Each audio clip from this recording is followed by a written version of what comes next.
How do I troubleshoot for emotion regulation skills when what I'm doing isn't working? That's a great question. Do you want to go through 6 ways to troubleshoot? Absolutely. Well, the first thing is to check your biological sensitivity.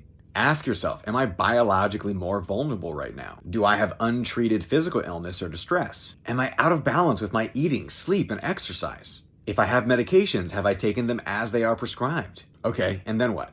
And then work on your please skills. Take care of physical illness and distress. If there's medication, take it as prescribed. And if it's not working, check with your doctor to see if others or different medication is needed. The second thing we can do to troubleshoot is to check our skills. Review what you have tried. Did you try a skill likely to be effective? Did you follow the skill instructions to the letter to the best of your ability? Okay, great questions. What do I do with them? Well, keep working on your skills, as well as reviewing and trying other skills. If you can, get coaching if you need it. Then try again. Okay, so when troubleshooting my emotion regulation skills, each time I go through this troubleshooting checklist, I should try to use my emotion regulation skills again. Exactly. Okay, great. What's the third thing? The third tool for troubleshooting is to check for reinforcers. Ask, do my emotions communicate an important message or influence people to do things? Do my emotions motivate me to do things I think are important? Do my emotions validate my beliefs or my identity? Do my emotions feel good? Okay, and if yes, practice with your interpersonal effectiveness skills to communicate better.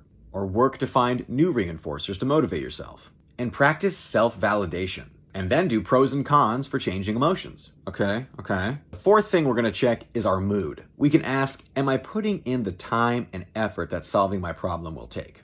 And if no, do pros and cons for working hard on skills. Practice radical acceptance and willingness skills. Practice the mindfulness skills of participating and effectiveness. All right, okay, this is helpful. Please keep going. The fifth thing to troubleshoot for is emotional overload. Ask yourself, am I too upset to use complicated skills? And if I am too upset to use complicated skills, ask yourself if the problem I'm worrying about can be easily solved now. And if yes, use problem solving. If no, practice mindfulness of current emotions. And if your emotions are too high to even think straight, remember to use the tip skills. Okay, these are very helpful tools. What is the 6th way to troubleshoot for emotional effectiveness skills? The 6th way to troubleshoot for the emotion regulation skills if something isn't working is to check and see if myths are getting in your way. Check for judgmental myths about emotions, like some emotions are stupid or there's a right way to feel in every situation. And check for beliefs that emotion and identity are the same. For example, one myth might be, my emotions are who I am. And if I find that these myths are getting in the way, if you find that these myths and beliefs are getting in the way,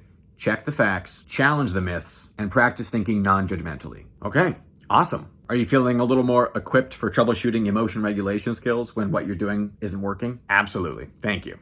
Anytime.